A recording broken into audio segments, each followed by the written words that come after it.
What's going on, guys? Junior's Fishing Company with another deer hair jig today. So I've got in the vise here, so spawn fly fish.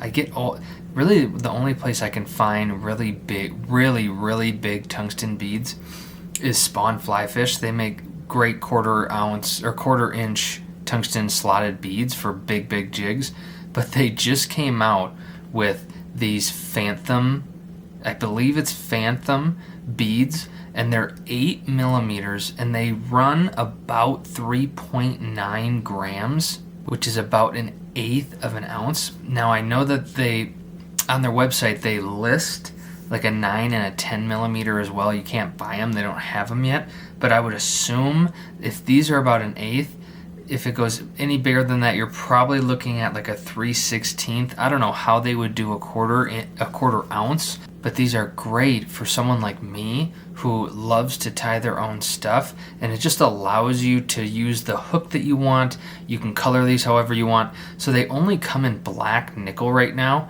and so obviously I just dip this in white paint and I put just a little thin coat of head cement on there. You can see it's not perfect, but this fits this hook perfectly. This is a Ahrex Predator 374 number 1.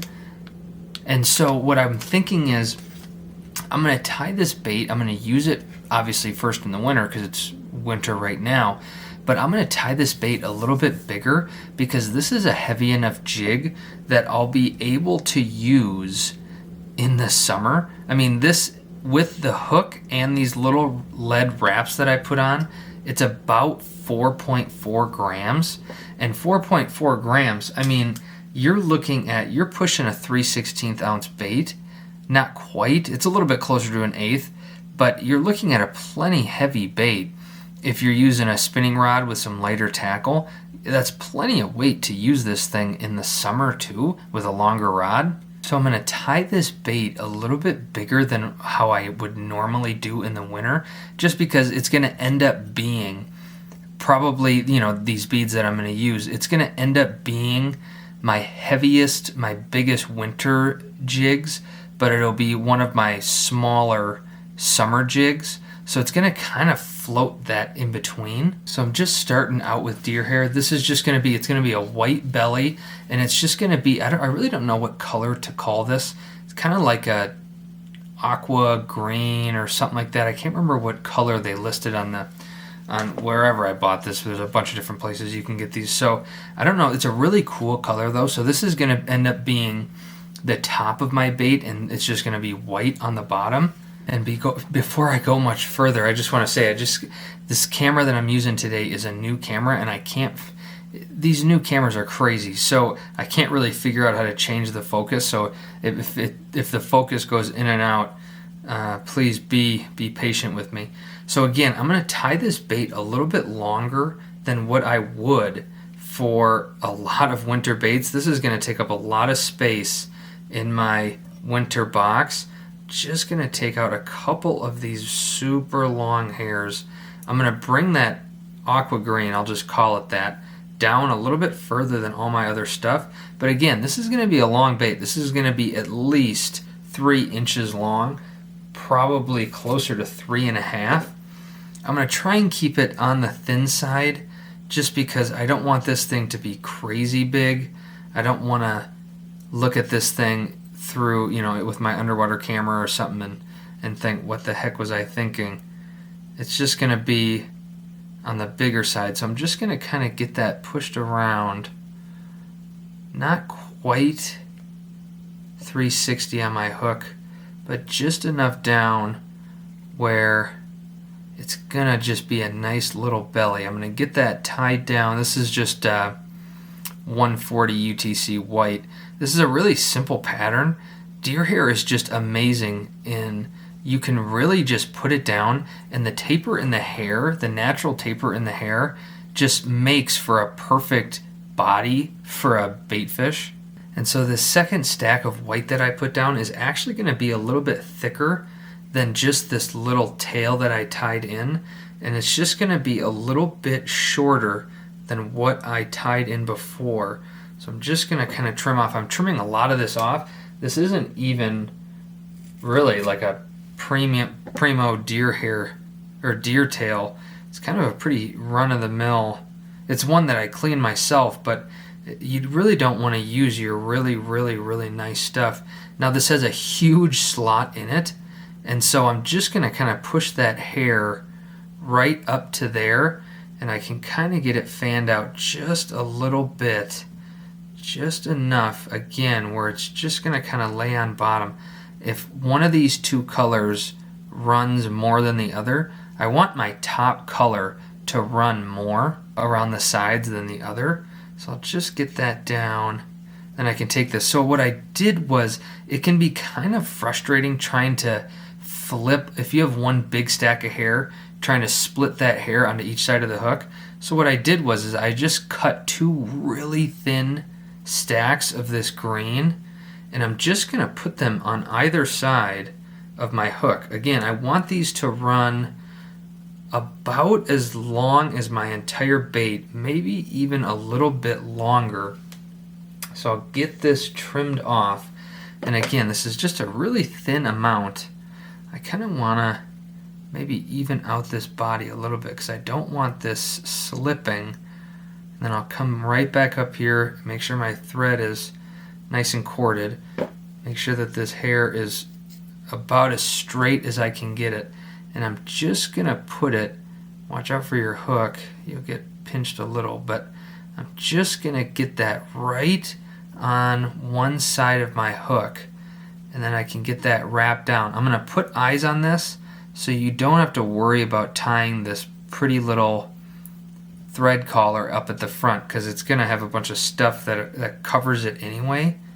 So I'm gonna get this other one just laid down, same length as I had that other one. Get this trimmed,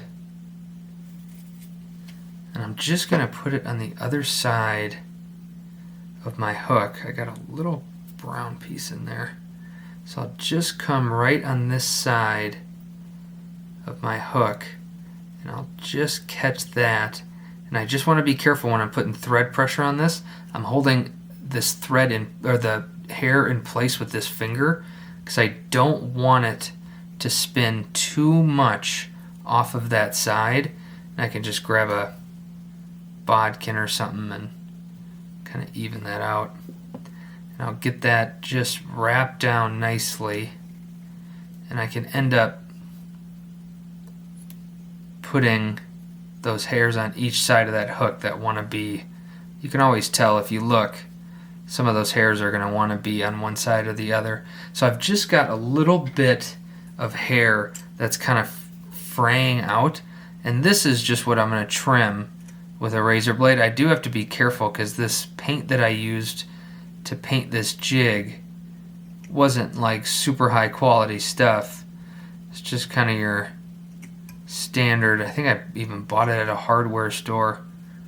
You just dip it in there and hope that the head cement can protect it a little bit. So I'll get all of that hair tied down, and that should be down pretty good. I can see already that there's some hairs that might want to be on the other sides. So I'll get that all pushed around, and you can see this is going to be a little bit of a bigger bait, like I said before. The last thing I'm going to do is I just want a little bit of flash in this, so I just have a single strand of crystal flash. I don't exactly know. I've got this little crystal flash holder, and so some of them I didn't write the color down when I put them in there, so I'm not sure what color this is. It's probably some sort of opal or something that it has a little bit of a green hue in it that kind of matches that green bucktail. And I'm just going to put this into length about as long as my longest hair. I want this to go way to the back, and I have one strip in there, and I'm going to trim this off, and I'm going to put another strand. I'm going to put two on each side, and again, they're going to be relatively the same length. They don't have to be perfect, but I'm just going to get two down on each side. They don't even really have to line up perfectly either. I just want a little flash on both sides. So I'll get that wrapped off, and then I'm going to do the same thing with my stuff on the other side, so I can kind of just get that laid down. And actually this ends up, the one strand, the crystal flash lasts a super long time. If you don't use it a ton, I'm going to end up using one strand of crystal flash for all of this. Kind of want it just to split those two color hairs, and I can even just pull this one back. It's going to be a little bit long. I'll just end up trimming it, get that wrapped down, and you don't have to cinch these down super tight, because again, you're going to put some, I'm going to put some UV resin on here. So I'll just get those pushed down. Then I'm going to come back up and I'm going to whip finish. And I've built up a big collar here, but that giant tungsten bead really just does not care. You really don't have to worry about over wrapping here. Now I've gone back and forth quite a bit. I have some 5mm eyes in wind that I put on another bait that I tied similar to this, but the 5mm just seemed a little bit small, and unfortunately the only 6mm I have are the ice.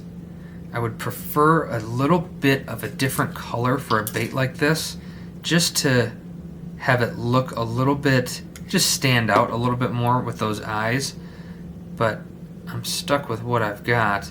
So I'm just going to get that pressed right on the side. Just be careful not to get glue all over your fingers. I'm kind of going to put it just right on my crystal flash. Just make sure that it stays right there.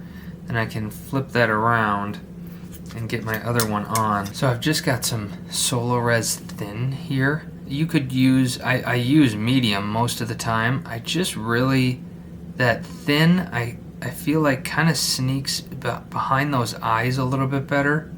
I've actually used it the last couple jigs I've done this with, and I just have noticed that it just sneaks past. You don't have to wait as long for it to kind of sink in a little bit and get where you want it to. So I'm just going to zap that really quick, and then I can get the other side, kind of get over here too, and I'll just get the bottom, and then I can end up zapping it really, really well when it's all said and done. So again, I'll just put that little needle right by the eye, and I really want to be careful putting this down because that slotted bead is going to eat a bunch of this UV resin if I let this sit too long. That slot is deep, so you really want to be careful. I do not want, I mean, you're going to just end up wasting resin, really. I mean, it's not going to be detrimental to the jig, but that's a deep slot with these big beads. And so I just don't want to waste, I mean, it's like $20 a bottle for that stuff, so you just really, I don't want to waste it. And then I can zap this and see if I want to add a little bit more, because those eyes do stick out a little bit higher. So I'm just going to put a little bit more down on this side. And now really the only thing left to do is to just get this bait wet.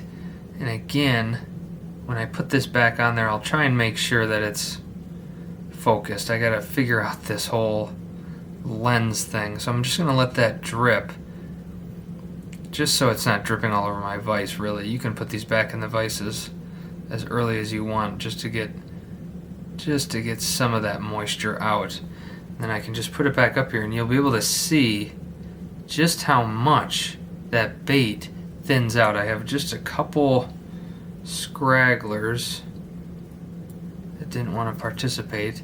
I can just trim this tail just a little bit too, so you can just see it's a bigger bait. It's definitely a bigger bait than what I've been tying this winter. This is probably going to end up being, I don't know, 3.5, a little bit more. I mean, if you count just those last tiny little fibers, you're looking at about 3 3/4, which is a big winter jig. But I mean, I can't tell you how many, I mean, anyone that's used small or medium suckers on tip-ups and stuff like that, you'll catch tiny little walleye and pike and even bass on a nice 3-4 inch shiner. But again, this is kind of flirting between a spring, summer, fall bait and a winter bait. If you're anything like me and you live on the ice belt, you spend a lot of your time on the ice.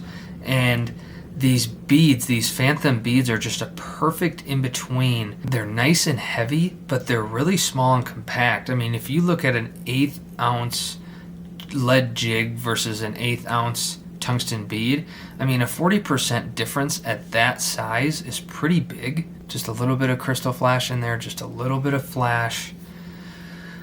I'll be using this one pretty soon. Junior's Fishing Company. Like and subscribe. Drop some comments below. We'll see you on the next one.